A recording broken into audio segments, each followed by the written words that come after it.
Hello and a very warm welcome to all the viewers of 3.0 TV. I am Manoj Dara. So in special interaction of this budget 2023, we have invited two special guests. Let me introduce you to Mr. Upamanyu Banerjee. He is associate at Alawat and Associates. And our second guest is Mr. Sumit Kochar. He is a partner at Alawat and Associates. Gentlemen, welcome on 3.0 TV. Thank you. Thank you. So Upamanyu, my first question to you is, what is your reading of this 2023 budget as far as the Web3 ecosystem is concerned? So is there any concerns, after this budget, listening to this speech, if you can just highlight that? I'll just start. So our concern majorly is like the entire industry is still crying out loud for something to happen in the crypto industry, and someone will come to save them, but still it is a stairway to heaven in a manner that according to Honorable Minister Sita Raman, nothing like she didn't even mention crypto or virtual assets, NFTs or anything like that in the entire speech. If you do a control run, nothing happened. She only mentioned about Web 3.0 because they are still benefiting from the IT industry and development of 3.0, but nothing mentioned about the crypto or any relief being planned. The bill on crypto is still pending. No mention about that, whether it will be discussed or it will be taken up.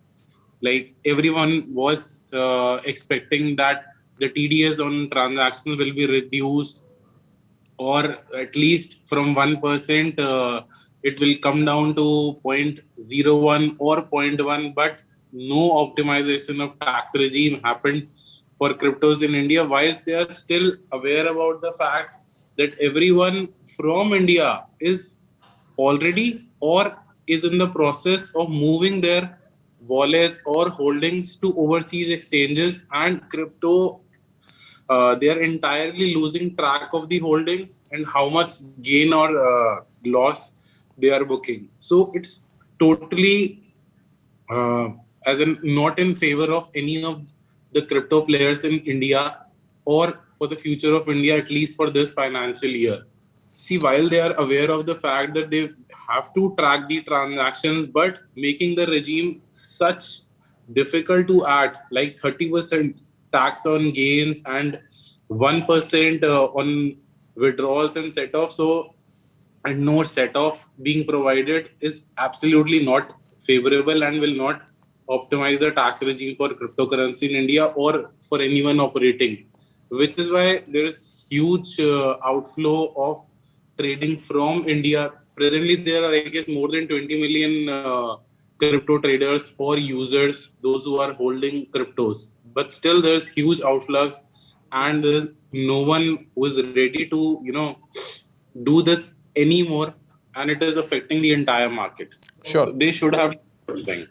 Sure. Upamanyu, Sumit was talking about there are roughly around 20 odd million crypto users in India, and there is a huge capital flight which we have witnessed, and taxation, as far as the taxation SOPs were concerned, industry was expecting some of the other relief as far as the overall tax structure is concerned that has been levied last year in budget. What's your opinion?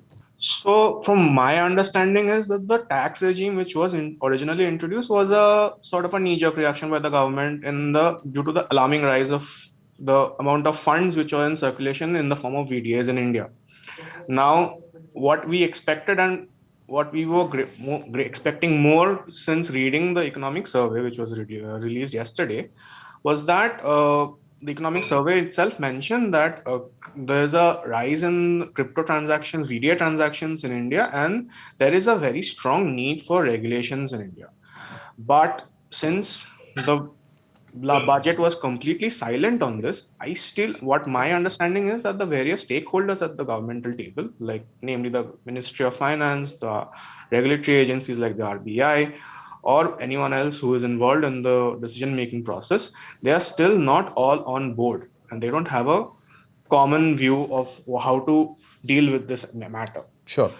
So, and we need to see how it goes ahead and how the government deals with this issue, because this capital flight and the usage of crypto, I keep on saying crypto interchangeably with VDAs, will just lead to this entire industry moving underground if it is not clearly regulated.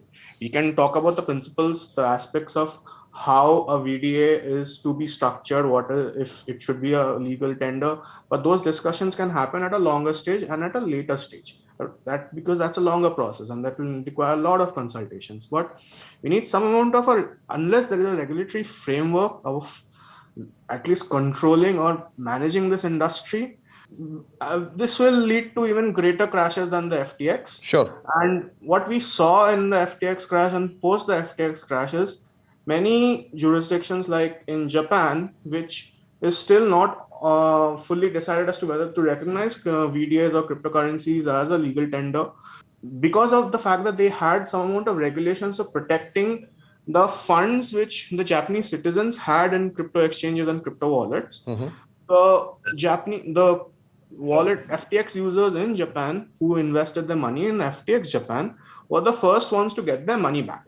So it's just about, even if the government doesn't want to recognize cryptocurrencies as a legal tender, a regulatory framework is necessary just to ensure that at the end of the day, the financial system is protected, because there's a large chunk of money which is moving into the cryptocurrency industries. And very rightly said by Upamanyu. So I'll just add here, India recently assumed presidency for the G20 summit on the crypto issues. It will not help Indian citizens at all. They are ready to pay taxes. They want it to flow as any other security, just like stocks of companies. They are ready to pay taxes. They are ready to be regulated. But if you do not or intentionally not choose to regulate these aspects, so how it will bite back your own citizens in a manner is they will move to grey markets, and there will be huge influx and huge bankruptcies just like FTX.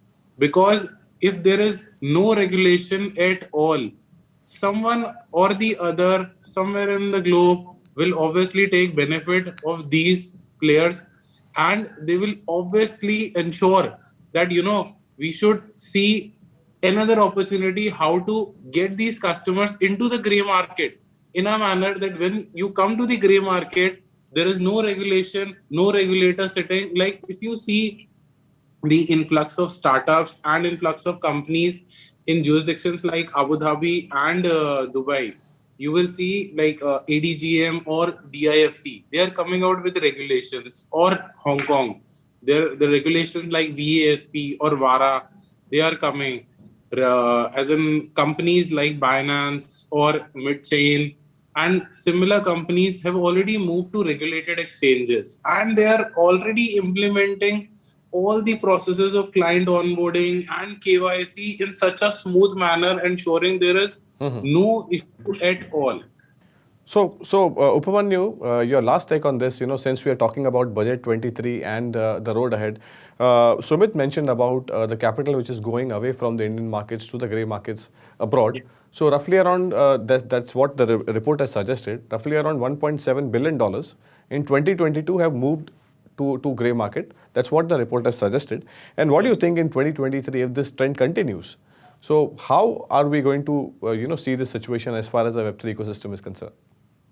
I mean, even if it grows organically, the amount of money which is going into the gray market, going into an unregulated space, will multiply by leaps and bounds, and this will just increase the potential for any future major shocks to the Indian economy when it is growing robustly. And it is this growth which needs to be protected, and a regulated unregulated space in any economy, unregulated gray market in any economy has never bode well. That's what history teaches us. So I mean, the the decision makers can bury their heads in the sand like an ostrich, but this will not help, because at the end of the day, reality needs to be recognized, and we need to have some form of framework for where the economy, where the market, where the financial system as a whole is moving towards. And we need to be future ready to use the 21st century lingo for it. Sumit, since it is quite evident that you both guys are not happy with whatever has been announced or not announced in this 2023 budget. But don't you think so? The way government is, Sumit, my next question to you is, the way government is taking approach towards AI and digitization, blockchain as a technology seems to have a bright future going ahead. What's your view? Yes. So I would say I am disappointed or upset with the budget. I am only flabbergasted by the fact that they didn't even mention the word crypto, NFTs, or they should accept the fact that and should create IFSC, they should create regulated regimes in order to regulate the entire scenario, be it NFTs, be it crypto coins or custody exchanges. And there will be, just like Web 3.0, saw around, say, $1.5 billion of inflows last year. And if we see on an average statistics for the crypto market, it is going somewhere around growing with a CAGR of 12.5% on an average to 14.63% as per my last reading. Okay, so even if we take that, there is huge influx of startups and we are seeing huge layoffs. So whoever is creating such startups, be it Web 3.0, artificial intelligence, across the globe, there is a wave and investments are being done, be it from Europe or Middle East or US, in startups like Web 3.0, Sure. artificial intelligence and bots. So government needs to accept the fact that this is the next age of internet, this is the next age of growth. So they have to accept this fact and come up with something which is industry friendly for AI, for chatbots, for chat GPT like startups and Web 3.0 and crypto market. That will only help to create more jobs and it will be beneficial for the Indian economy only and Indian citizens. An initiative is required towards creating more jobs. What's your closing lines, Upamanyu? So my view is, as I mentioned in the entire discussion, that we need to face the facts, we need to face the reality. The government needs to face the facts and face the reality. I strongly believe that the lack of announcement regarding VDAs is due to the fact that all the decision makers are not on the same table or are not in the same mind, or they don't have the same way forward as to how to go about it. Whatever the case may be, they need to come together and figure out a policy, understandable framework to go ahead with this, and a knee-jerk reaction like a blanket ban or punitive taxation will only lead to a greater capital flight, a larger gray market, and an unregulated chunk of the major economy, which will just increase the risks to the Indian economy in the day and age where India is assuming the G20 presidency and Indian economy is doing so robustly. So we don't want that unnecessary shock to the economy, and that is why our regulatory framework is the only way forward, regardless of the greater principles which can be regarding cryptos, which can be discussed at a later stage. Sure. Capital flight remains a big concern. That's the word coming in from both the gentlemen. Thank you so much, Sumit Kochar, for joining on 3.0 TV and sharing your views about 2023 budget and the way forward. And Upamanyu Banerjee, thank you so much for joining in our studios. And it was a pleasure having you both the gentlemen. Thank you so much.